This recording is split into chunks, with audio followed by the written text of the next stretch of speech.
মুনাফিকগুলো জাহান্নামের উপরের তলায় থাকবে না নিচের তলায় থাকবে? দেখি তো এবার আপনাদের একটা ইন্টারভিউ নেই। পৃথিবীর কুখ্যাত কয়েকটা কাফেরের নাম আপনারা কোন? ফেরাউন, তারপরে আবু জাহাল, উতবা, মাশাআল্লাহ সব জানেন আপনারা। বলেন এই যে কুখ্যাত কাফেরগুলোর নাম আপনারা বলবেন, এই কুখ্যাত কাফেরগুলা জান্নাতি না জাহান্নামী? এদেরকে জাহান্নামী আমরা বানাইছি না আল্লাহ বানিয়েছে? তাহলে এই কুখ্যাত কাফেরগুলো যাবে জাহান্নামের উপরের তলায়, আর মুনাফিকগুলা এই কুখ্যাত কাফেরের চাইতেও আরো খারাপ। আল্লাহ বলেছেন ইন্নাল মুনাফিকিনা ফিদ-দারকিল আসফালি মিনান নারি ওয়া লান তাজিদা লাহুম নাসীরা। আল্লাহ তাআলা বলছেন মুনাফিকগুলো এত খারাপ, কাফেরগুলা যাবে জাহান্নামের উপরে আর মুনাফিকগুলা যাবে জাহান্নামের তলায়। কথা যদি বুঝে থাকেন তাহলে বলেন তো কাফেরের চাইতে মুনাফিকগুলা ভালো না খারাপ? তার মানে মুনাফিকের চেয়ে কাফের ভালো আছে, কিন্তু কাফেরের চেয়ে মুনাফিক খারাপ। এই জন্য শয়তান মুসলমানের সন্তানকে, কিশোরগঞ্জের মুসলমান সন্তানগুলোকে কখনো কাফের বানাতে চায় না। কারণ শয়তান আমার আপনার মতো এত বোকাশোকা না। কোন দেখি শয়তানের বয়স আমাদের চেয়ে কম না বেশি? তার বুদ্ধি কম না বেশি? কেমন পাকনা দেখছেন, বয়সও বেশি বুদ্ধিও। এই জন্য শয়তান ভালো করে জানে কাফের বানাইলে আমার লস, কাফের বানাইলে যাবে জাহান্নামের উপরে। মুনাফিক বানাইতে পারলে লাভ আছে, কারণ মুনাফিক বানাইতে পারলে যাবে জাহান্নামের তলে। এই জন্য মুনাফিক কখনো মুসলমানের সন্তানকে কাফের বানাতে চায়, বুঝে শুনে লস করতে চায় না। এই জন্য মুনাফিক, এই জন্য শয়তান আমাকে আপনাকে কাফের বানাতে চায় না। কি বানাতে চায়? কারণ কাফের যাবে জাহান্নামের উপরে, মুনাফিক যাবে জাহান্নামের। মুনাফিকগুলো কত খারাপ এটা আপনি বুঝার জন্য খুব সহজ একটা ওয়ে আছে। বলেন তো এই কোরআনের ভেতরে মোট সূরা আছে কয়টা? মাশাআল্লাহ সব জানে এরা, 114টা। বলেন তো মুমিনের নামে কোরআনে সূরা আছে না নাই? সূরাটার নাম সূরাতুল। মাশাআল্লাহ। এবার বলেন তো কাফেরের নামে কোরআনে সূরা নাই? সূরাটার নাম কি? সূরাতুল কাফিরুন। সূরাটা কয় পৃষ্ঠা? খালি তো ছোট কইলে হবে না, কয় লাইন? 2 বা 2.5 লাইন বা 3 লাইন ধরলাম। তাহলে কাফেরের সূরা কয় লাইন? এবার বলেন তো মুনাফিকের নামে কোরআনে সূরা আছে না নাই? সূরার নাম সূরাতুল। এটা কয় লাইন? 21 লাইন। তাইলে কাফেরের বর্ণনা দিতে আল্লাহর মাত্র 3 লাইন লাগছে। আর মুনাফিকগুলো এত খারাপ, এগুলাও মানুষের জাত না, এগুলাও কাফেরের চেয়ে এত খারাপ, আল্লাহর এদের বর্ণনা দিতে 21 লাইনের দরকার হইছে। এখন ঠিক তো কইলেন। কিশোরগঞ্জের এক ভাই যদি এখন দাঁড়ায় কয় হুজুর হিন্দু দেখবো, আমি বলবো ভাই রে তুমি ইন্ডিয়াতে যাও, কোটি কোটি হিন্দু সেখানে আছে না নাই? আরেকজন যদি কয় হুজুর খ্রিস্টান দেখতাম, কোন দেশে যাব? বলবে আমেরিকা, ইংল্যান্ডে যাও। কেউ যদি কয় হুজুর বৌদ্ধ দেখবো, কোন দেশে যাব? আমি বলবো মিয়ানমার যাও। এখন কেউ যদি বেজুইতা কোনো কোশ্চেন করে বলে হুজুর মুনাফিক দেখবো, আমি কোন দেশে যাব? কিও খারাপ লাগে? খারাপ লাগে আপনাদের? কেউ যদি প্রশ্ন করে হুজুর মুনাফিক দেখবো, কোন দেশে যাব?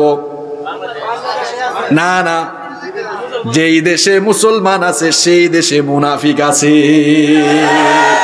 অবশ্য কিশোরগঞ্জে মুনাফিক নাই? আছে মানে সব জায়গায় আছে। এটা এই প্যান্ডেলের ভিতরেও থাকতে পারে। আর এটা আছে কিনা বুঝার জন্য একটা ওয়ে হলো, কেউ যদি উঠে বুঝতে হবে খাইসলত মনে হয় আছে, তার মানে আজকে বসেও বিপদে পড়ছে, একেবারে চিপার ভিতরে পড়ছে। ঠিক কিনা? খুব চিপা এখন।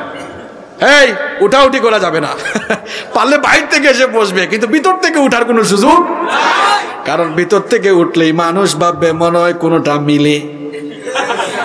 এখন পেশাব টেশাব আসলে কি করবে? হ্যাঁ, হাত উঠায় বলবে না? সুন্দর সিস্টেম। এই যে এক ভাই হাত তুলছে, বলছে হুজুর এইভাবে দেখাবে, হাত তুলে দেখাবে। তার মানে উঠাউঠি করা যাবে? উঠাউঠি করলে কিন্তু এখানে ডাইকে আনবো। কেউ খারাপ লাগে আপনাদের? মজা লাগতেছে? মজা তো লাগবেই, কারণ কথাগুলো আমার না, কথাগুলো কার? আরো জোরে বলেন, কথাগুলো কার? মুনাফিক গুলোকে কিন্তু চেনাও যায় না, কারণ তার আলাদা ড্রেস কোড নাই। মনে করেন আপনাদের কিশোরগঞ্জে অনেক ভালো ভালো স্কুল আছে, স্কুলের আলাদা ড্রেস আছে না নাই? কলেজের ড্রেস আছে, স্কুলের ড্রেস আছে, কিন্তু মুনাফিকের কোনো আলাদা ড্রেস নাই। ড্রেস থাকলে আমরা তারা চিনে ফেলতাম এটা মুনাফিক। ড্রেস নাই, এই জন্য চেনাও যায় না। তার হাব ভাবও এমন, মাথায় টুপিয়ে দেয়, পাঞ্জাবিও লাগায়, দাড়িও রাখে, আবার আজান হলে দেখা যায় মসজিদেও যায়, কিন্তু এই মুনাফিক লোকটা সুযোগ পাইলে আবার ইসলাম রে জবাই দেয়।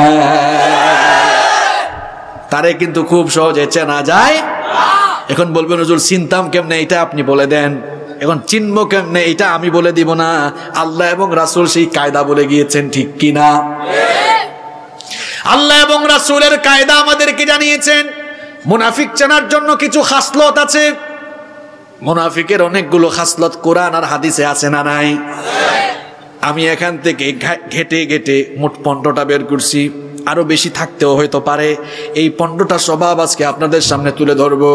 তবে আমরা হেদায়াতের নিয়তে আলোচনা শুনবো, অন্য নিয়তে আলোচনা শুনলে কিন্তু আমরা হেদায়াত পাবো। হয়তো এই 15টা খাসলতের মধ্যে কোনো খাসলত আমার ভেতরে থাকতে পারে, যদি আমার মধ্যে থাকে আল্লাহ আমাকে আপনি সংশোধনের তৌফিক দান করে। আগে আমি আমার হেদায়াত চেয়েছি, এখন আমি হেদায়াতের নিয়তে বলবো। আপনারা যারা শুনবেন ভাবিয়েন না আবার কমিটির পোলাপাইন্ডে ধরিয়ে না, কোন হুজুর আনছো সব দেখে আমার সাথে মিলায়া গেল, কোন জায়গা থেকে হুজুর নিয়ে আসছো, বলবেন এরকম। বরং আমি বলেছি খাসলত আমার সঙ্গে মিললে আমি পরিবর্তন হওয়ার জন্য কথাগুলো বলবো, শুনবো। আপনারা যারা এখানে শুনবেন আমরাও সবাই হেদায়াতের নিয়তে কথাগুলো শুনতে পারবো কিনা? এখন কিন্তু আওয়াজটা কিশোরগঞ্জের মতো হয় নাই। মোট কয়টা বলবো? কি বিরক্ত লাগে আপনাদের? চলেন, এই 15টা অভ্যাস আমাদের ভিতর থাকলে অসুবিধা নাই, আমরা আজকে তওবা করে ফেলবো, রিমুভ করবো এগুলো। এই জন্য আমরা রিমুভ করবো মুনাফিকির ভাইরাসটা, বড় খারাপ ভাইরাস।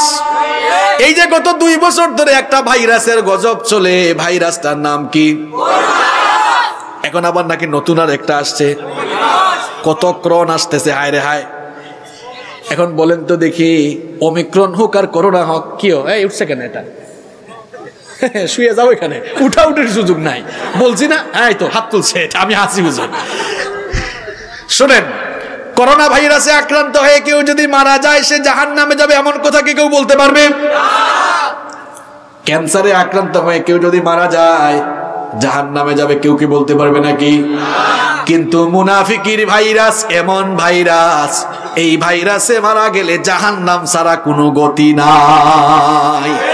তাহলে বলেন তো, করোনা ভাইরাসের চাইতে মুনাফিকির ভাইরাসটা ভালো না খারাপ? খারাপ মানে এটা বেশি খারাপ।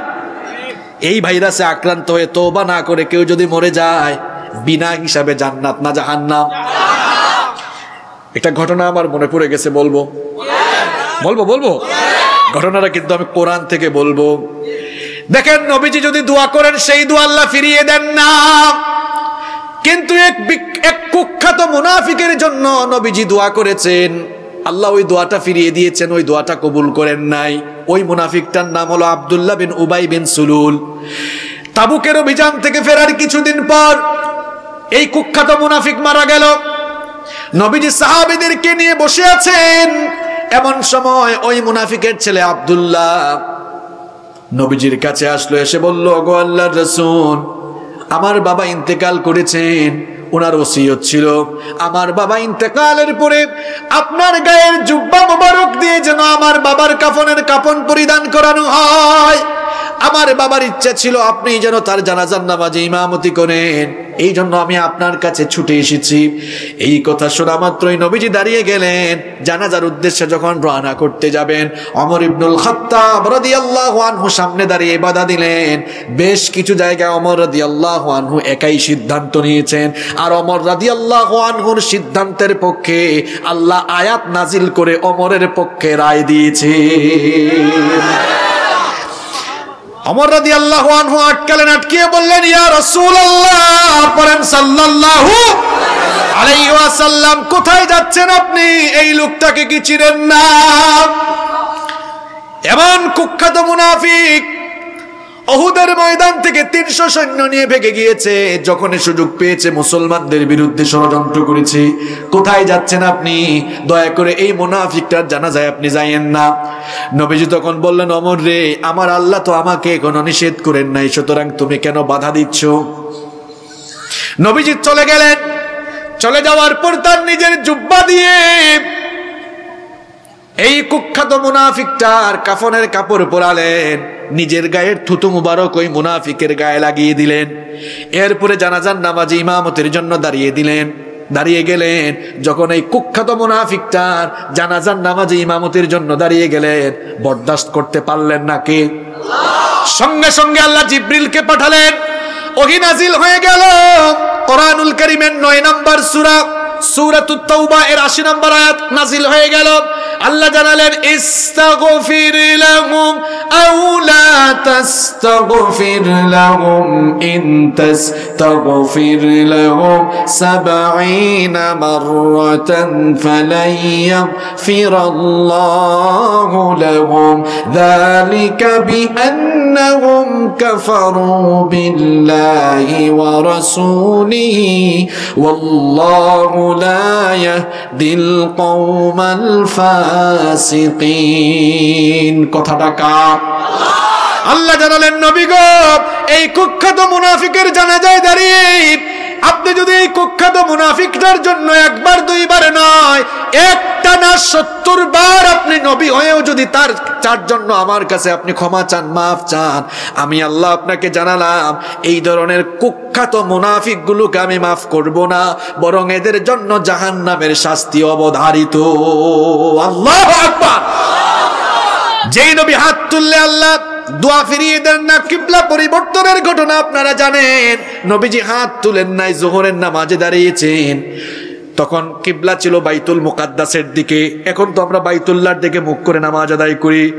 তখন কিবলা ছিল বাইতুল মুকাদ্দাসের দিকে।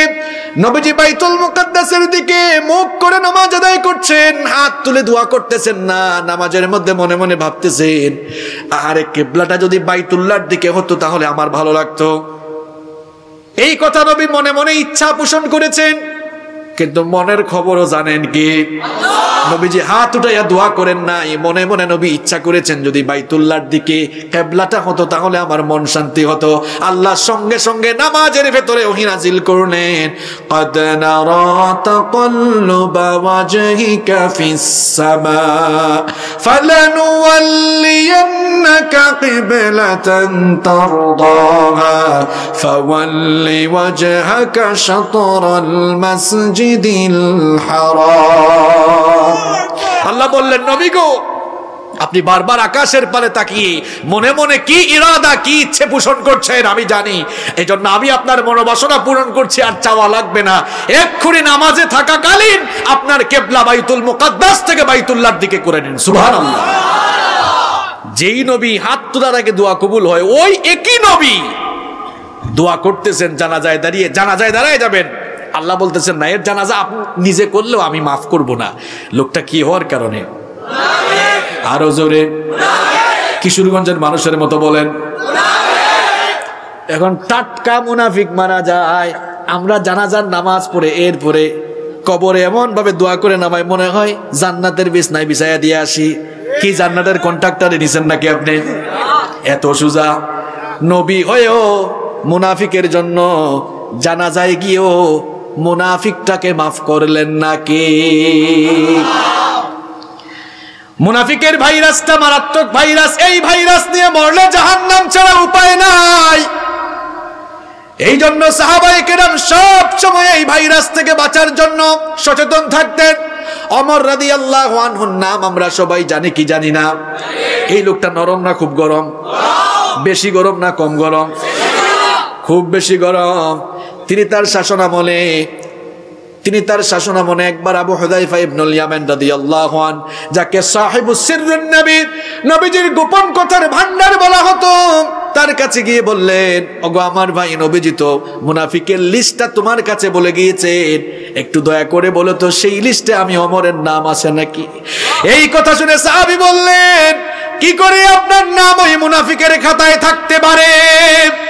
কারণ নবীজি আপনার ব্যাপারে বলেছেন, লা নাবিয়্যা ওয়ালা রাসূলা মিন বাদি, আমার পরে নবী নাই, আমার পরে কোনো রাসূলও নাই। লাউ কানা নাবিয়্যাম মিন বাদি লাকানা ওমর, আমার পরে কেউ যদি নবী হতো তাহলে আমার ওমর আমার পরে নবী হয়ে যেত। আল্লাহু আকবার। কি করে আপনার নাম মুনাফিকের খাতায় থাকতে পারে? ওমর রাদিয়াল্লাহু আনহু তখন বললেন, ভাই আমি আপনাকে এই জন্য জিজ্ঞেস করেছি, এখনো তো বেঁচে আছি, যদি মুনাফিকের খাতায় নামটা থাকে তওবা করে আমি ভালো হয়ে যাব, কারণ মুনাফিকের ভাইরাস নিয়ে মরলে তো জাহান্নাম ছাড়া উপায় থাকবে না। যেখানে সাহাবীরা এই ভাইরাস থেকে বাঁচার জন্য চিন্তায় থাকতেন, আমি আপনি কি মিয়া? তাহলে এই কিশোরগঞ্জকে, এই কটিয়াদিকে মুনাফিক মুক্ত করার দরকার আছে না নাই? মুনাফিক মুক্ত করতে হলে মুনাফিকের অভ্যাসগুলো আমরা বেশি বেশি আমল করব না, এগুলো একদম ডিলিট করব। তাহলে মুনাফিকের তো আলাদা ড্রেস কোড নাই, কপালের মধ্যে বা দেহের কোথাও সাইনবোর্ড নাই, বোঝা যাবে চরিত্র দেখে। কি দেখে? আজকে মুনাফিকের কয়টা চরিত্র বলবো? আরো জোরে কোন? 15টা। তাহলে আমরা শুরু করে দিই। হ্যাঁ, আচ্ছা 12টার আগে ছুটি দিলে আপনারা খুশি না বেজার? আরে বাপ রে বাপ, দেখি না 12টা পর্যন্ত কয়জনের তেল থাকে, এরপরে অবস্থা বুঝে ব্যবস্থা নেওয়া যাবে ইনশাআল্লাহ। দেখছেন দেখছেন, এই আপনি উঠছেন কেন? বসেন বসেন, বসে যান, উঠা যাবে না, বসেন। না নাই দেখছেন বসছে, কি মনে করছেন হুজুর এটা আপনি ছেড়ে দিবে? একটা মানুষ উঠতে পারবেন না। কি আপনারা রাগ করতেছেন? কেউ কেউ আবার মনে বলে বলতেছে কোন জায়গা থেকে হুজুর একটা আনছে, উঠাও যায় না। উঠলেন না কেন? শুরুতে উঠার সুযোগ ছিল, এখন আর নাই সুযোগ। ওই যে রমজান মাসে সাহরি খাওয়ার সময় শেষ হলে যেমন মসজিদ থেকে কয় সাহরি খাওয়ার টাইম শেষ, আর খাইতে পারবেন? ওই আমিও বলতেছি উঠা উঠির টাইম শেষ। এই তোমার আবার কি হয়েছে, তেল উঠছে নাকি? বসো, এটা বসায় দেন, বসো। তাহলে মুনাফিকের খাসলত জানবো কয়টা? চলেন শুরু করে দেই। 1 নাম্বার হলো মুনাফিক গুলো হয় দ্বিমুখী। দ্বিমুখী স্বভাবের, ডাবল ফেস পার্সোনালিটি, দুমুখী স্বভাবের। যেই দিকে বৃষ্টি আসে ওই দিকেই তার ছাতা মেলে, এটা ইমানদার না, এটা মুনাফিক। কোরআনুল কারীমের 2 নাম্বার সূরা সূরাতুল বাকারা এর 8 নাম্বার আয়াতে রব্বুল আলামিন বললেন, ওয়া মিনান নাসি মান ইয়াকুলু আমান্না বিল্লাহি ওয়া বিল ইয়াউমিল আখির ওয়া মা হুম বিমুমিনিন। কথাকার আল্লাহ তাআলা বললেন, মানুষের মধ্যে এমন কিছু লোক আছে যারা বলে আমরা আল্লাহ আর আখিরাতের উপর ঈমান এনেছি, মুখ দিয়ে এরা ঈমানের কথা বললেও কাজে কর্মে এরা বেঈমানি করে। মুখ দিয়ে কই ঈমানদার, কিন্তু আজান হলে নামাজে যায় না, কথা বলার সময় মিথ্যা বলে, সুদ খায়, ঘুষ খায়। অবশ্য সুদখোর আর ঘুষখোর এই কটিয়া দিতে একজনও নাই। তো এই যে ঈমানের কথা বলে আবার ব্যবসা করলে ওজনে কম দেয়, মুখ দিয়ে ঈমানের কথা বলে, মুখ দিয়ে ঈমানদারি দেখায়, কিন্তু কাজে কর্মে বেঈমানি করে। এইভাবে যারা মুখ দিয়ে ঈমানের কথা বলে, বাস্তব জীবনে যারা ঈমানের বিপরীত কাজ করে, এরা ঈমানদার নাকি মুনাফিক? তাহলে মুনাফিকের 1 নম্বর স্বভাব হলো মুখে যা বলে বাস্তবে তা করে। এদের ভেতরে এক বাইরে, ভেতরে এক জিনিস বাইরে আরেক জিনিস, এই জিনিসটার নাম মুনাফিক। আরো জোরে কোন? তাহলে আমরা মুখে যা বলবো বাস্তবেও তা বলবো। আমরা ঈমান এনেছি কার উপরে? তো আল্লাহর উপরে ঈমান আনার পরে একজন ঈমানদারের 2 নম্বর কাজ নামাজ। আমরা আজান হলে কি মসজিদে যাব না, উল্টা দিকে দৌড় মারবো? ওই দেখেন চুরির সিস্টেম। মনে করছে নকল করে চলে যাব। নো, নকল করে আর যাওয়া যাবে না। কিন্তু খারাপ লাগতেছে নাকি? 1 নাম্বার বলেছি মুনাফিক বলে, এক করে, মনে থাকবে। 2 নাম্বার হচ্ছে মুনাফিক যারা, এরা ধোঁকাবাজি করে, এরা ধোঁকাবাজ স্বভাবের, এরা ঈমানদারদেরকে ধোঁকা দেয়। ঈমানদারের লেবাস পরে ঈমানদারদেরকে ধোঁকা দেয়। আর ধোঁকা কেমনে দেয় পরে বলতেছে, আগে আয়াতটা বলে নেই। আল্লাহ তাআলা কোরআনুল কারীমের 2 নম্বর সূরা সূরাতুল বাকারা এর 9 নম্বর আয়াতে বললেন, ইউখাদিউনাল্লাহা ওয়াল্লাযীনা আমানু ওয়া মা ইয়াখদাউনা ইল্লা আনফুসাহুম ওয়া মা ইয়াশউরুন। আল্লাহ তাআলা বলছেন, মুনাফিক মার্কা লোকেরা আল্লাহ আর ঈমানদারদেরকে ধোঁকা দিতে চায়, অথচ তারা জানে না এ দ্বারা নিজেরাই তারা ধোঁকা আর প্রতারিত হচ্ছে। এরা এমন ভাবে মুসলমানদেরকে ধোঁকা দেয়, দেখা যায় এরা মাহফিলের প্যান্ডেলে এসে বলে মাহফিলের পক্ষে আছি, আমরা মাহফিল কোরআনকে পছন্দ করি, আবার মাহফিলের স্টেজের বাইরে মাহফিল বন্ধের জন্য তারা ষড়যন্ত্র করে। এই যে দেখা যায় ইমানদারদের সামনে আসে ইমানদারি বেশ ধরে, কিন্তু তলে তলে ইমানদারদের সঙ্গে বেঈমানি করে, এটা ইমানদার না মুনাফিক? আরো যেরকম ইমানদার না মুনাফিক? এরা কেমন প্রতারক, কেমন ধোঁকাবাজ শুনেন। দেখবেন মাদক বিরোধী সমাবেশে প্রধান অতিথি হয়ে বক্তব্য দেয়, আবার রাতের বেলা মাদক সেবী যারা তাদের কাছ থেকে গিয়ে চাঁদা উঠায়া গুদাম ভরে। এগুলা ইমানদার না মুনাফিক? কারণ এর স্বভাব ভালো না। দিনের বেলা এক স্বভাব, রাতের বেলা আরেক স্বভাব। এই স্বভাবটা কিন্তু ভালো না। এই স্বভাব কিসের স্বভাব? আরো যেরকম মুনাফিকের 3 নম্বর স্বভাব হলো এরা সুবিধাবাদ জিন্দাবাদ। ইমানদারদের সাথেও তাল মিলায়, আবার বেঈমানদের সঙ্গেও তাল মিলায়। আল্লাহ কোরআনে বলেছেন, ওয়া ইযা লাকুল্লাযীনা আমানু ক্বালু আমান্না ওয়া ইযা খালাউ ইলা শায়াতিনিহিম ক্বালু ইন্না মাআকুম ইন্নামা নাহনু মুস্তাহজিউন। আল্লাহ তাআলা বলছেন এরা ইমানদারদের সামনে আসলে বলে আমরা তোমাদের ভাই, আমরা তোমাদের দলের মানুষ, আমরা ইমানদার। মসজিদে এসারা আল্লাহওয়ালা ভাব দেখায়, আবার দেখা যায় সুযোগ পাইলেই মুসল্লিদের দাড়ি ধরে ধরে টানে। আছে না নাই? তার মানে স্বভাব কিন্তু ভালো না। ইমানদারের সামনে এসে ইমানদারি দেখায়, আবার বেঈমানদের সাথে গিয়ে মিলিত হয়ে ইসলামের বিরুদ্ধে কাজ করে। আছে না নাই? এই যে ইমানদারের সামনে আসলে এক বেশ, আর বেঈমানদের সামনে গেলে আরেক বেশ। এটা ইমানদার না মুনাফিক? মসজিদ কমিটির সভাপতি হতে চায়, মাহফিলের সভাপতি হতে চায়, আবার গান বাজনার কনসার্টেরও সভাপতি হতে চায়। আছে না নাই? কি ব্যাপার, তোমার তাল তো ভালো না। ওয়াজ মাহফিলের প্যান্ডেলে দেখা যায়, আবার গানের প্যান্ডেলেও আছে না নাই? আমি মাঝে মাঝে চিন্তা করি, ওয়াজ মাহফিলেও তো মানুষ, আবার গান মাহফিলে কনসার্টেও মানুষ। একদিন একজনকে বললাম, ঘটনা কি, এখানেও মানুষ ওইখানেও মানুষ। কয় হুজুর, একই মানুষ দুই জায়গায় যায়। কি ভুল বলেছি? এই যে এক মানুষ এখানেও যায় ওইখানেও যায়, এইদিকেও তালে থাকে ওইদিকেও তালে থাকে, এই তাল কিন্তু ভালো তাল না, মুনাফিকের তাল। কার তাল? তাহলে এই তালে তালে তাল দেওয়া যাবে? মুনাফিকের 4 নম্বর স্বভাব হলো এটা লোক দেখানোর জন্য কাজ করে, আল্লাহকে সন্তুষ্ট করার জন্য কাজ করে না।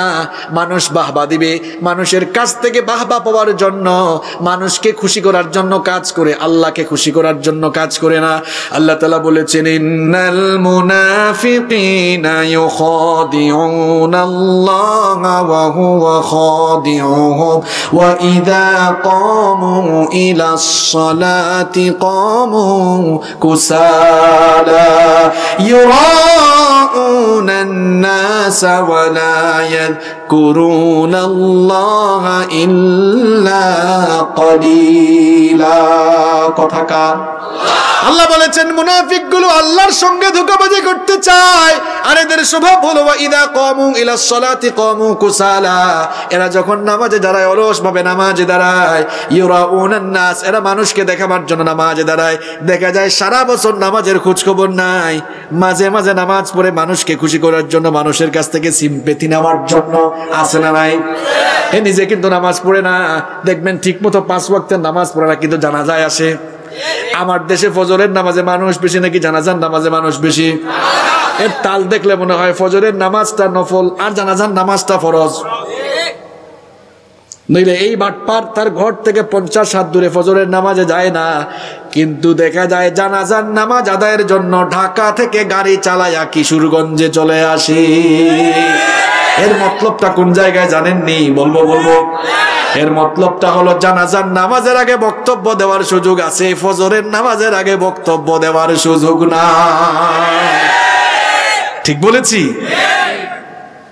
আবার জানাজায় আসতে মানুষ বলবো অমুক তো ভালো মানুষ, দেখছো মরার পরে জানাজায় আসছে, কিন্তু মরার আগে কিন্তু সুযোগ পাইলেই এর কাম সারছে। আছে না নাই?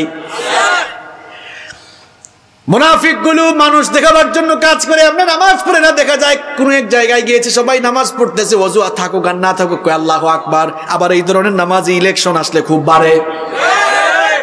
আছে না নাই?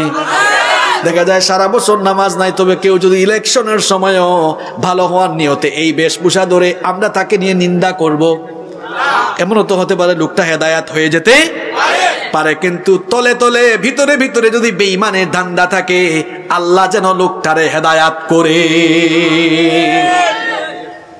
দেখা যায় সব জায়গায় দান খয়রাত করে না, যেখানে টাকা দান করলে ভাবা পাওয়া যাবে ওখানেই আমার নামটা একটু উঁচা করে কইেন, বড় করে কইেন।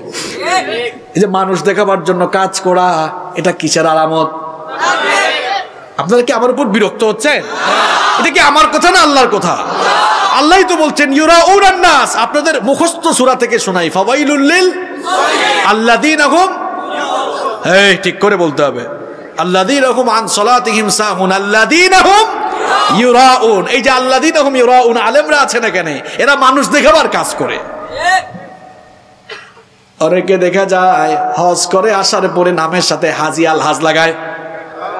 আপনি বলবে হুজুর এটাতে আপনার আপত্তি কোথায়? আমি কি বলবো? বলেন তো নবীজি হজ করছেন কিনা? আমরা কি বলি নাকি আলহাজ মুহাম্মদ সাল্লাল্লাহু আলাইহি সাল্লাম? আবু বকর হজ করছেন কিনা? আমরা কি বলি নাকি আলহাজ আবু বকর রাদিয়াল্লাহু আনহু, ওমর রাদিয়াল্লাহু আনহু হজ করছেন কিনা? আমরা কি বলি নাকি আলহাজ হাজি ওমর রাদিয়াল্লাহু আনহু? কোনদিন হাজি আবু বকর রাদিয়াল্লাহু আনহু বলছেন?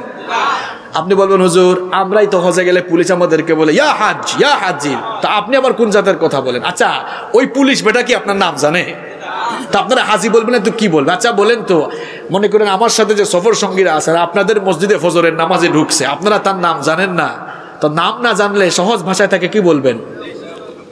হ্যাঁ না, যে নামাজ পড়ে তাকে কি বলে? মুসল্লি। এই জন্য দেখবেন ইমাম সাহেব বলে সম্মানিত মুসল্লি বৃন্দ। এই যে মুসল্লি এক বচন আর মুসাল্লুন বহু বচন। একজনকে যদি একজন হয় আমরা বলি মুসল্লি, তা আপনি এক বচন একজন তো বলে ইয়া হাজ্জি, কারণ হে আপনার নাম জানে না, নাম জানলে নাম ধরে বলতো। ঠিক যেভাবে একজন নামাজি মসজিদে আসলে নাম না জানলে বলে মুসল্লি ভাই আপনি এখানে চলে আসেন, ঠিক ওইভাবে পুলিশ নাম জানে না বলে ইয়া হাজ ইয়া হাজ্জি, মানে হজ করতে আসতো হাজি এদিকে আসো। তো ওইটাই আপনি দেশে এসে টাইটেল লাগাই দিবেন নাকি? আবার কেউ কেউ রাগ করে 2 বার 3 বার হজ করার পর হাজি লিখলে কয় কামটা করছো কি? আমি ট্রিপল হাজি 7 বার হজ করছি, 4 বার 5 বার, তুমি আলহাজানা লিখবা হাজি লিখছো কেন? আছে না নাই? হজ করেন অসুবিধা নাই, কিন্তু রিয়া যেন প্রকাশ না, কারণ রিয়াটা কবিরা গুনাহ। লোক দেখানো কাজ করা যাবে? আপনি তো একবার হজ করছেন, একটা ফরজ আদায় করছেন, আর আপনার এলাকার এক ভাই প্রত্যেকদিন 5 ওয়াক্ত নামাজ আদায় করে, কই নামের আগে তো লিখে না মুসল্লি আব্দুল করিম, লিখছে নাকি? আপনি এক ফরজ আদায় করে যদি লেখেন হাজি আব্দুল সালাম, তাহলে হে তো ডেইলি 5টা করে লেখা উচিত মুসল্লি মুসল্লি মুসল্লি মুসল্লি আব্দুল সালাম, কারণ হে ফরজ আদায় করে কয়টা? তা আপনি একটা করে যদি লেখেন হাজি আব্দুল সালাম, হ্যাঁ 5টা করছে মুসল্লি মুসল্লি মুসল্লি মুসল্লি মুসল্লি আব্দুল সালাম। এগুলো লাগানোর কোনো কারণ আছে? কেউ আপনারা রাগ করছেন?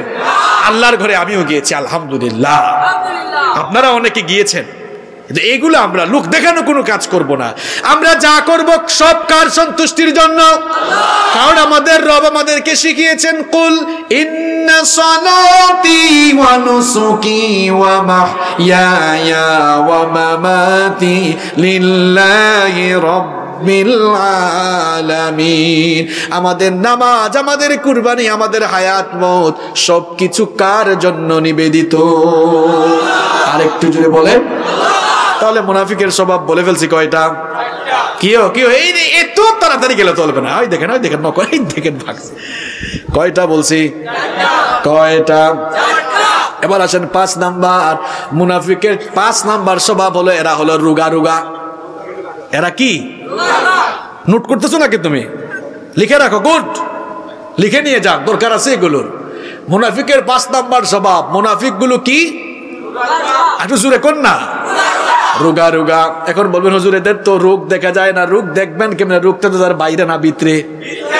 আল্লাহ বলেছেন রোগটা তার কোন জায়গায়? শোনো, ফি কুলুবিহিম মারাদুন ফাযাদাহুমুল্লাহু মারাদা ওয়া লাহুম আযাবুন আলীমুম বিমা কানু ইয়াকযিবুন।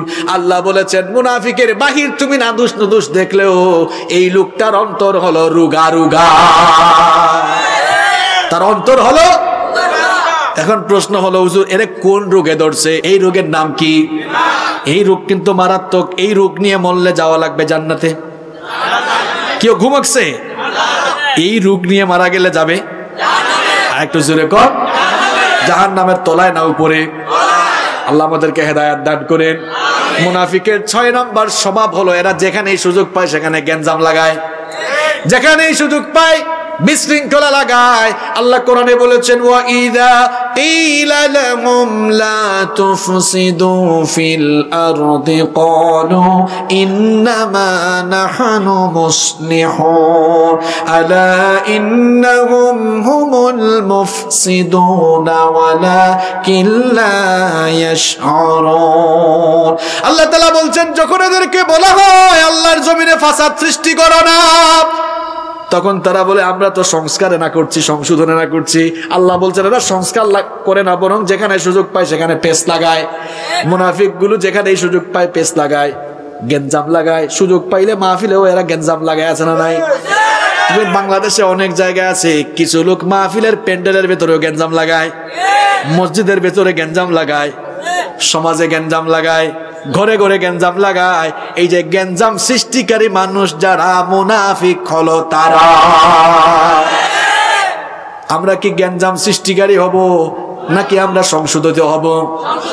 কোথাও আগুন লাগলে আপনারা পানি ঢালবেন না কেরোসিন ঢালবেন? না কেরোসিন ঢালবেন? কি ঢালতে হবে? পানি। আগুন লাগানো যাবে? কষ্ট হচ্ছে আপনাদের? এই তো শেষ হয়ে যাচ্ছে। মুনাফিকের 7 নাম্বার স্বভাব হলো এরা মিথ্যাবাদী, কথায় কথায় মিথ্যা বলে। এবার কিন্তু জায়গা মতো আসছি, ভালো করে শুনেন। নবীজি বলেছেন মুনাফিকের যে খাসলত গুলো রয়েছে তার মধ্যে একটি খাসলত হলো ইদা হাদ্দাথা কাযাবা, যখন সে কথা বলে কথায় কথায় মিথ্যা বলে। এখন মিথ্যা আমরা একবারই বলি না, আপনারাই বলছেন, বলেন আমার কোনো দোষ নাই। কই হুজুর সামান্য সামান্য মিথ্যা বললে কি হয়েছে? সামান্য সামান্য মিথ্যা বললে আর কি হয়েছে? মানুষ যখন মিথ্যা বলে সে আর ইমানদার থাকে না, মুনাফিক হয়ে যায়। আর মুনাফিক হলে লোকটা আর কখনো জান্নাতে যাওয়ার সুযোগ থাকে না, যায় জাহান্নামের তলায়। বলেন তো দেখে কার মুখে দুর্গন্ধ বেশি? হ্যাঁ ঠিক আছে। এক মাহফিলে আমি এই প্রশ্ন করছিলাম, একজন দাঁড়ায় কয় হুজুর ম্যাজিক দিয়ে দাঁত ঘষায় না, দাঁত ব্রাশ করে না, সে তার মুখে গন্ধ বেশি। আমি বললাম কি ও ম্যাজিক কোম্পানিতে আপনি চাকরি করেন নাকি? নইলে ক্লোজ আপ সেন্সোডাইনেরা কি দোষ করলো? আপনি খালি ম্যাজিকের নাম কইলেন কেন? আমরা মনে করি দাঁত ব্রাশ না করলেই মনে হয় মুখে বেশি দুর্গন্ধ হয়। নবীজি বলেছেন যেই লোক মিথ্যা বলে তার মিথ্যা কথার দুর্গন্ধে রহমতের ফেরেশতা তার কাছ থেকে চলে যায়। নাউযু বিল্লাহি মিন যালিক। কেমনে মিথ্যা বলেন আপনি? ফোন দিয়েছে আছে কটিয়া দি, কই দোস্ত আমি নেত্রকোনা।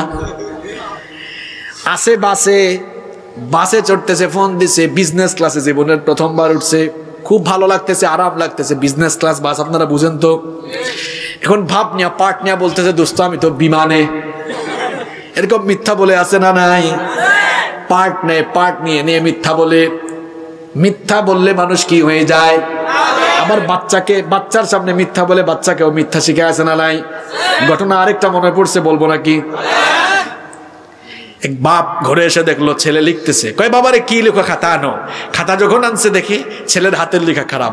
কয় বাবারে তোমার হাতের লেখা তো ভালো না। আব্বু তোমাকে খাতায় লিখে দেই, এরপরে দেখে দেখে লিখো, দেখবা হ্যান্ড রাইটিং ভালো হবে। এবার বাবা ছেলের খাতায় লিখে দিছে সত্য মানুষকে মুক্তি দেয়, মিথ্যা মানুষকে ধ্বংস করে। এটা লিখে দিয়ে তারপর বললো খাতাটা নিয়ে যাও টেবিলে বসে, আব্বু যেভাবে লিখছে এভাবে দেখে দেখে লেখা ট্রাই করো। এবার ছেলে ট্রাই করতেছে, ওই সময় কে জানে দরজার মধ্যে কলিং বেল মারছে। এবার দরজার ফাঁক দিয়ে দেখে হায় হায় আবুল কালাম ভাই আসছে, টাকা পায় 10,000। কয় হাজার? ঘটনা তো খারাপ। এবার ছেলের কাছে এসে বলে বাবারে যাও দরজাটা খুলে বলো আব্বু বাসায় নাই। কয় আব্বু এটা কি বলতেছেন? এই যে খাতায় লিখছেন আপনি সত্য মানুষকে মুক্তি দেয়, মিথ্যা মানুষকে ধ্বংস করে, আবার আমাকে দিয়া মিথ্যা বলান কেন? বাবা ছেলেকে কয় বাবারে খাতার লিখা খাতায় থাকুক, এখন তুই মিথ্যা বলে আগে আমারে নাজাত দে। এইরকম মিথ্যার প্র্যাকটিস আমাদের সমাজে আছে না নাই?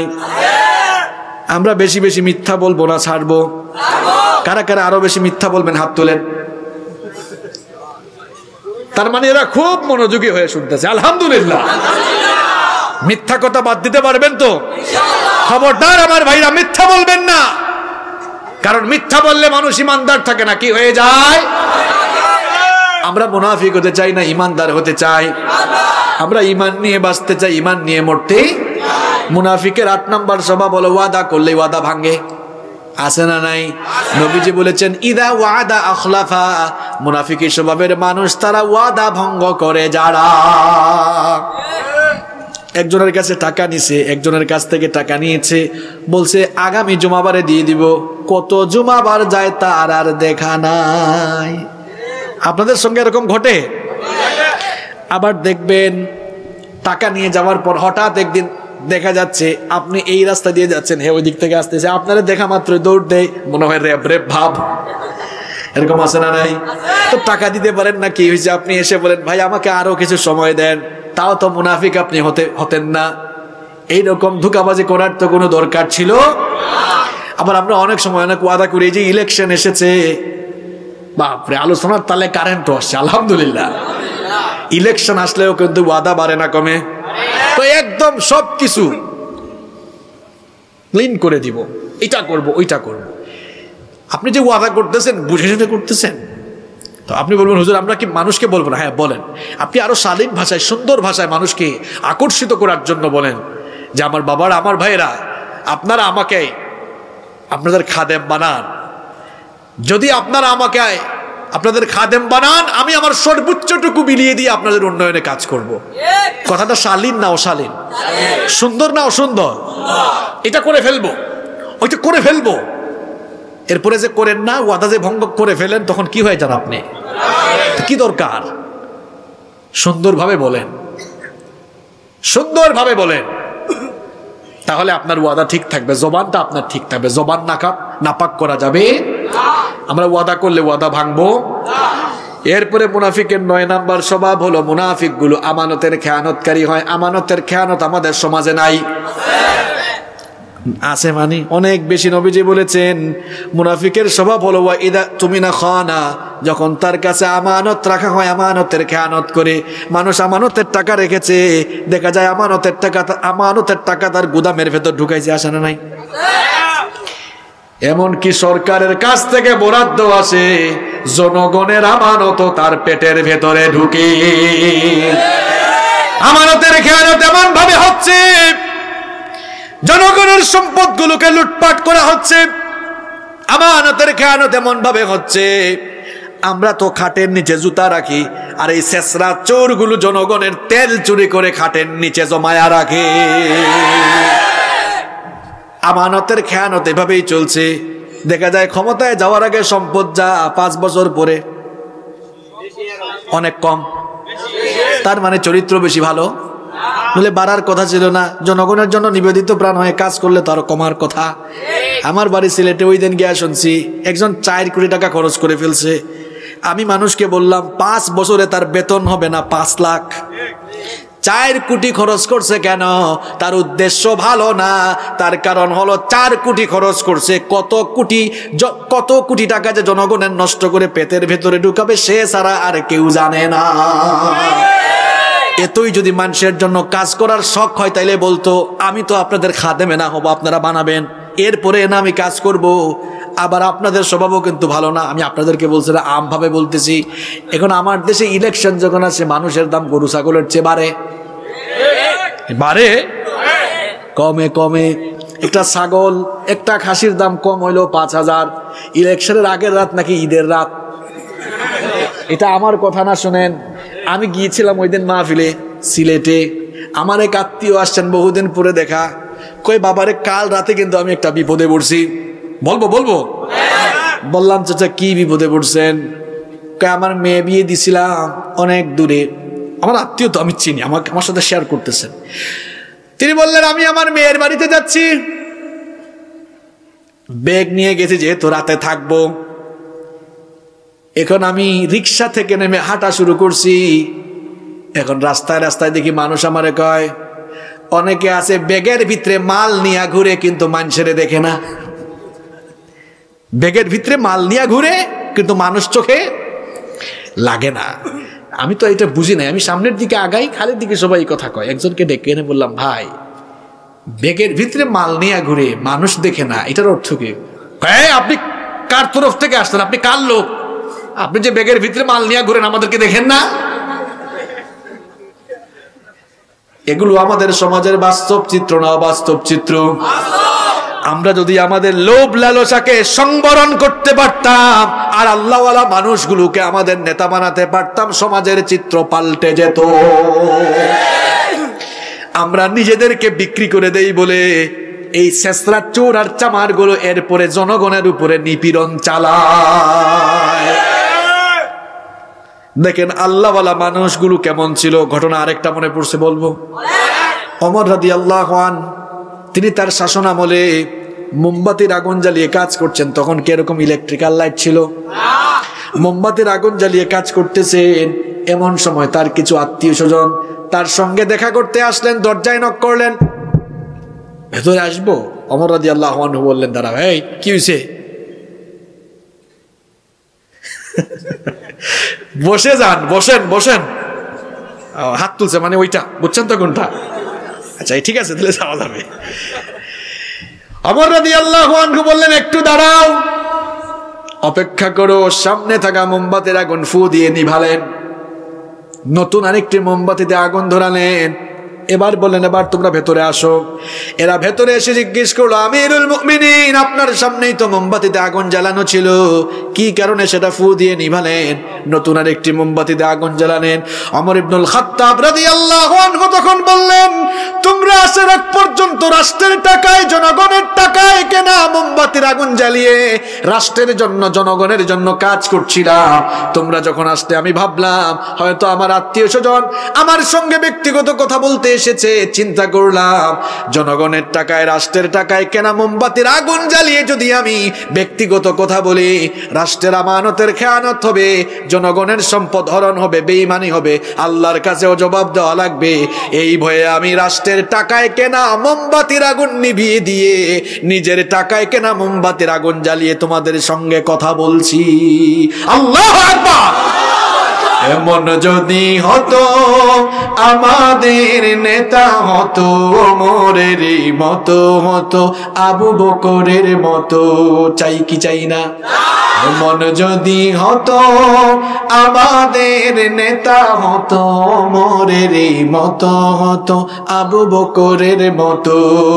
জনগণের খোঁজ খবর নিত রাত দুপুরে, ঘুরে ঘুরে দেখতো কি কেউ আছে অনাহারে। আমার দেশের কৃষক শ্রমিক বঞ্চিত হতো না, আমার দেশের মা বোনেরা লাঞ্ছিত হতো না। ধনী গরিব ভালোবাসার জীবন ফিরে পেত যদি আমাদের নেতা হতো ওমরের মতো, হতো আবু বকরের মতো। ঠিক কিনা? যতদিন না আমরা সচেতন হব ততদিন আমাদের ঘাট থেকে দুঃখ দুর্দশার বোঝা লাঘব হবে না। আল্লাহ যেন আমাদেরকে হেদায়েত দেয়। কষ্ট হচ্ছে? ছুটির সময় কিন্তু হয়ে যাচ্ছে, আমরাও শেষ পর্যায়ে। মুনাফিকের 10 নম্বর স্বভাব হলো, মুনাফিক গুলো কোরআনের আইনের বিরোধী হয়। এরা কোরআনের আইনকে বর্বর আইন মনে করে। আল্লাহ বলেছেন, ওয়া ইযা কিলা লাহুম তাআলাউ ইলা মা আনজালাল্লাহু ওয়া ইলার রাসূলি রাআইতাল মুনাফিকিনা ইয়াসুদ্দুনা আনকা সুদুদা। কথা কার? আল্লাহ বলছেন, যখন এদেরকে বলা হয় আল্লাহ যা নাজিল করেছেন এবং রাসূল তোমাদেরকে যা বলেছেন সেদিকে ফিরে আসো, নবীকে আপনি দেখবেন, তখন মুনাফিকগুলো পাশ কাটিয়ে চলে যায়। এরা আল্লাহর আইন মেনে নেয় না, নিজেরাই আইন বানিয়ে ওই আইন মতো চলে। কার আইন মানে না? আর যতদিন না আল্লাহর আইন আপনি মানবেন, সমাজে আল্লাহর আইনের বাস্তবায়ন না ঘটাবেন, ততদিন কিন্তু সমাজে, পরিবারে কোথাও শান্তি পাবেন না। আমরা আল্লাহর আইন দিয়ে এখন চলি না বলে সব জায়গায় পেস লেগে আছে, গেঞ্জাম লেগে আছে। চুরি কমতেছে না বাড়তেছে? ধর্ষণ কমতেছে না বাড়তেছে? আমি চ্যালেঞ্জ করে বলছি, এই দেশে একটা চুরির বিচার কোরআন দিয়ে করে দেখেন, এক বিচার দেখে সবগুলো ছেঁচড়া চোর তারের মতো সোজা হবে। এই দেশে একটা ধর্ষণের বিচার কোরআন দিয়ে করে দেখেন, দেশে যতগুলো লুচ্চা বদমাশ রয়েছে এক বিচার দেখে জনমের মতো সাইজ হয়ে যাবে। আমরা আল্লাহর বিধান চাই কি চাই না? আল্লাহর আইন যেখানে আছে শান্তি সেখানে কম না বেশি? সৌদি আরবে কোরআনের আইন 100% আছে নাকি? এই তুরা তুরা অল্প অল্প সামান্য সামান্য আছে। অল্প অল্পতে সেখানে শান্তি আছে না নাই? শান্তিটা কম না বেশি? অল্পতেই যদি এত শান্তি হয়, পুরা আইন মানলে না জানি কত শান্তি হবে। আমরা আল্লাহর জমিনে আল্লাহর আইন চাই কি চাই না? আলা লাহুল খালকু আম, আলা লাহুল খালকু ওয়াল আমর। সৃষ্টি যার, জমিন যার, এই জমিনে আইনও চলবে। রাজি আছেন সবাই? আল্লাহ যেন আমাদেরকে তার দিনের উপর অটল অবিচল রাখেন। মুনাফিকের 11 নম্বর স্বভাব হলো, মুনাফিকগুলো সব সময় ভয়ে ভয়ে থাকে। কিসের ভয় বলে ফেলবো? সব সময় ভয়ে থাকে না জানি কোন সূরা আর কোন আয়াত দিয়ে আমার চরিত্র ভাস হয়। নবীজির যুগে যখন কোরআন নাজিল হচ্ছিল, মুনাফিকগুলো ভয়ে থাকতো। এই ঘটনা আল্লাহ কোরআনে তুলে দিয়েছেন। আল্লাহ বলছেন, ইয়াহদারুল মুনাফিকুনা আন তুনাজ্জালা আলাইহিম সূরাতুন তুনাব্বিউহুম বিমা ফি কুলুবিহিম ইলা আখিরিল আয়া। আল্লাহ তাআলা বলছেন, নবী গো, এটা সূরা তাওবার 64 নম্বর আয়াত। আল্লাহ তাআলা বলছেন, নবী গো, এই মুনাফিকগুলো ভয়ে থাকে না জানে কোন সময় কোন আয়াত নাজিল করে এদের চরিত্র ভাস হয়। দেখবেন মুনাফিকি স্বভাবের মানুষ যারা মসজিদে ঢুকলে এমনকি সব জায়গায় এদেরকে চেনা যায়। এদের জন্য হুজুর ঠিক মতো ওয়াজও করতে পারে না, মসজিদে ইমামের ইমামতিও টিকে না। ইমাম সাহেব খুব ভালো মানুষ, আসছিল একটা ভালো হুজুর, মসজিদে প্রথম দিনই সুদের বিরুদ্ধে ওয়াজ শুরু করছে। সভাপতির ঘরে খাইতে গিয়েছে, সভাপতি কয়, হুজুর সব কথাই দেখি আজকে আমারে কইলেন। আছে না নাই? এরপরে আপনারা দেখবেন মুনাফিকি স্বভাবের মানুষ যারা, মুনাফিকি স্বভাবের মানুষ যারা, এরা হক কথা বলতেও দেয় না। ইমাম সাহেব সুদের বিরুদ্ধে ওয়াজ করতেছে, এখন দেখা যায় সভাপতি কাশি দেয়, মানে আর কোনো টপিক পান নাই, এটা কেন বলতেছেন? এখন ইমাম সাহেব বলতেছেন, হায় হায় মনে হয় মিলে গেছে, কমন পড়ছে। আর সুদের বিরুদ্ধে ওয়াজ করবো না, ওয়াজ করতেছে ঘুষের বিরুদ্ধে। এখন সেক্রেটারি কাশি মারে, এখন ইমাম সাহেব বলতেছে, হায় হায় এটাও মনে মিলে গেছে, কমন কমন পড়ছে, একটু আনকমন বিষয় লাগবে। কয় সুদের বিরুদ্ধে করেও কমন পড়ছে, ঘুষের বিরুদ্ধে করেও কমন পড়ছে, এখন টেন্ডারবাজি আর সাদাবাজির বিরুদ্ধে। এখন কিছুক্ষণ পর ক্যাশিয়ার কয়, আছে না নাই? এমনকি মাহফিলের প্যান্ডেলেও দেখা যায়। আপনাদের কিশোরগঞ্জের মানুষ ভালো, ভদ্র মানুষ, শিক্ষিত মানুষ আপনারা, কিন্তু দেশের অনেক জায়গায় স্টেজে উঠার আগে অনেকে বলে, হুজুর এইগুলা বলেন, এগুলা বলিয়েন না। ওইগুলা কেন বলবে না? ওইগুলা বললেই বলে তোমার সাথে মিলবে। এই খাসলত কিন্তু ভালো। এই খাসলতটা কার খাসলত? কথা মোল্লার না আল্লাহর? মুনাফিকের 12 নম্বর স্বভাব হলো, এরা যেদিকে সুবিধা পায় ওইদিকে দৌড় মারে। যখন যেদিকে সুবিধা নিতে পারবে, ফায়দা নিতে পারবে, ওইদিকে দৌড় মারে। আল্লাহ তাআলা বলেছেন, আল্লাযীনা ইয়াতারাব্বাসুনা বিকুম ফাইন কানা লাকুম ফাতহুম মিনাল্লাহি ক্বালু আলাম নাকুম মাআকুম ওয়া ইন কানা লিল কাফিরিনা নাসীবুন ক্বালু আলাম নাস্তাহওয়িদ আলাইকুম ওয়া নামনাকুম মিনাল মুমিনিন। আল্লাহ বলছেন, যখন কাফেররা বিজয়ী হয়, ইসলাম বিরোধীরা বিজয়ী হয়, মুনাফিকরা গিয়ে বলে, তোমাদের এই বিজয়ী কি আমাদের একটা অংশগ্রহণ ছিল না, অবদান আছে না, অস্বীকার করো কেন? এরপরে আবার ইমানদাররা বিজয়ী হয়ে গিয়ে বলে, কেউ ভাই আমাদেরও তো তোরা তোরা সামান্য সামান্য অবদান। এই যে এদিকেও যায় ওইদিকেও যায়, ফায়দা নেওয়ার জন্য সব দিকে দেখা যায় দৌড়াদৌড়ি করে। এটা কিন্তু মুমিনের স্বভাব না, কার স্বভাব? মুনাফিকের 13 নম্বর স্বভাব হলো, এরা ঈমান রক্ষার আন্দোলন থেকে সব সময় এড়িয়ে চলে। মুখে মুখে বলে আল্লাহ আর রাসূলকে ভালোবাসে, কিন্তু আল্লাহ আর রাসূলের বিরুদ্ধে কটাক্ষ হয়ে পড়ে কথা বলে না, কিংবা ঘরে বসে থাকে, একটু বের হয় না। আল্লাহ তাআলা বলেছেন, তাবুকের যুদ্ধে যারা যায় নাই, ওই মুনাফিকগুলোর স্বভাব আল্লাহ কোরআনে বলেছেন, লাউ কানা আরাদান করিবান ওয়া সাফারান কাসিদান লাত্তাবাউকা ওয়ালাকিন বাউদাত আলাইহিমুশ হাক্কা ইলা আখিরিল আয়া। তাবুকের যুদ্ধে যারা যায় না এরা বলেছিল সফরটা যদি সহজ হতো আর একটু কাছে হতো তাইলে আমরা যাইতাম। দেখবেন এই স্বভাবের মানুষ অনেকেই আছে, কয় সুযোগ পাইলে আমিও যাইতাম, আসলে অবস্থা ভালো না তো এই জন্য আমি বের হই না। রাসূলকে নিয়ে কটূক্তি করা হয়, সব মানুষ দেখা যায় বাইরে বের হয়ে প্রতিবাদ জানায়, সে একটু বের হয় না। মুনাফিক স্বভাবের মানুষ যারা ইমানি আন্দোলন এড়িয়ে চলে তারা। মুনাফিকের 14 নম্বর আলামত হলো এরা মুসলমান বিপদে বললে খুশি হয়, মুসলমানদের বিপদে পালাইতে পারলেই সে খুশি।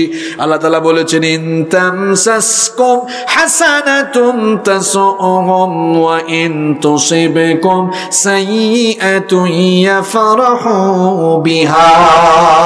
আল্লাহ তাআলা বলছেন ইমানদাররা বিপদে পড়লে এরা খুশি, আর ইমানদারদের খুশিতে তারা সবচেয়ে বেশি অখুশি। এই স্বভাবটা মুমিনের না মুনাফিকের?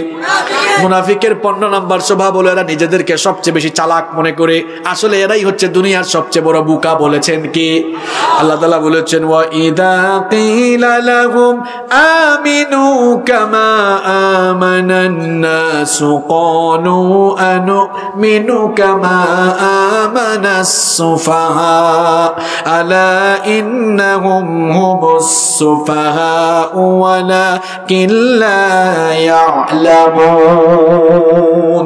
আল্লাহ তাআলা বলছেন যখন এদেরকে বলা হয় ইমানদারদের মতো পাক্কা ইমানদার হও, ঈমান আনো, তখন তারা বলে আমরা কি বোকাদের মতো ঈমান আনবো? আল্লাহ তাআলা বলছেন তোরাই হচ্ছিস এই দুনিয়ার আসল বোকা। এরা ইমানদারদেরকে বোকাশোকা মনে করে। আমার ভাইয়েরা, বেশি রাত হলে মানুষের মনোযোগ কমে। আমি জানি কোরআনের আকর্ষণ আপনাদের অনেক বেশি, আপনারা কোরআন শুনতে এসছেন, কিন্তু পরিবেশ যেন নষ্ট না হয় আর ফজরের নামাজ যেন আপনারা জামাতে পড়তে পারেন, এই জন্য একটু শর্টলি বলছে যাতে সবাই তালে তালে পুরো আলোচনাটা শুনে ফেলে। তাহলে মুনাফিকের আলামত বলছি কয়টা? 3 ঘন্টা ওয়াজ করে লাভ নাই, জাতের ওয়াজ 1 ঘন্টাই ভালো, ঠিক কিনা? 15টা স্বভাব বলেছি, এই স্বভাব যদি আমার সাথে মিলে আল্লাহ আগে আমার হেদায়াত দেন, আর আমার এই কলিজার টুকরা বাবা আর ভাইদের সাথে যদি মিলে আল্লাহ দয়া করে আমাদের সবাইকে আপনি হেদায়াত দেন।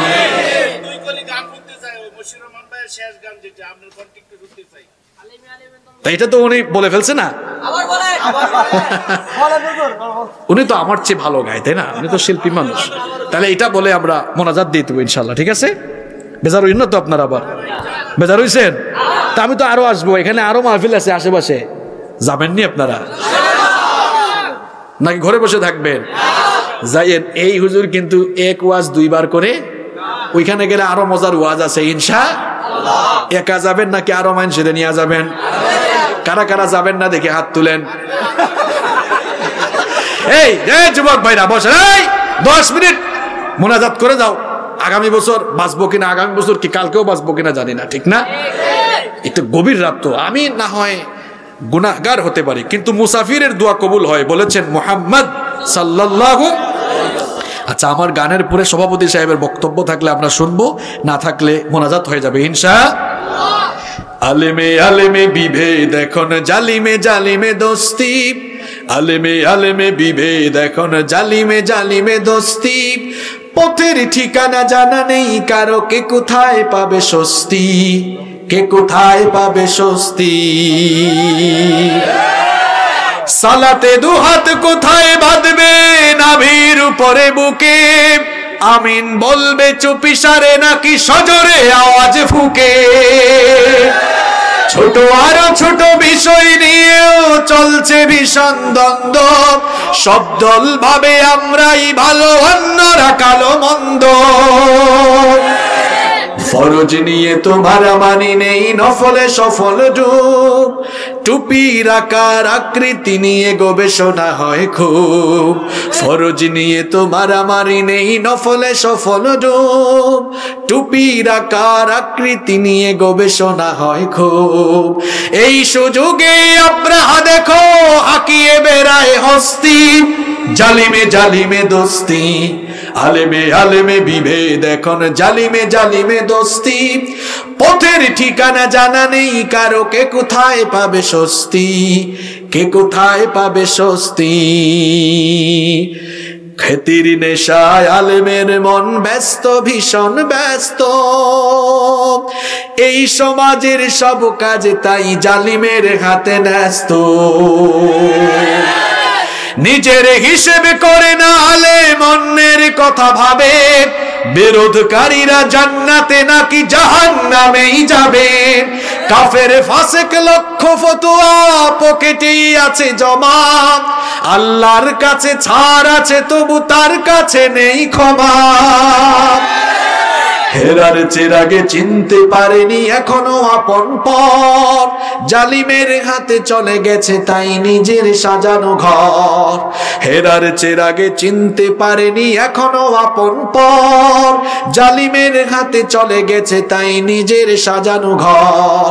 সালতানাতের মিনার হারিয়ে আশ্রয় তার বস্তি, জালিমে জালিমে দোস্তি, আলেমে আলেমে বিভেদ এখন জালিমে জালিমে দোস্তি। পথের ঠিকানা জানা নেই কারো, কে কোথায় পাবে স্বস্তি, কে কোথায় পাবে স্বস্তি। আমরা যদি এই দেশের আলেম উলামারা আমরা যদি বিভেদ ভুলে সবাই বুকে বুক মিলাতে পারি, তাহলে এই দেশের মুসলমানরা আলেমদেরকে মাথার তাজ বানিয়ে রাখবে। আল্লাহর কসম করে বলছি, এই দেশের মুসলমানরা বাংলাদেশের সকল দলের এবং মতের আলেমদেরকে এক টেবিলে দেখতে চায়।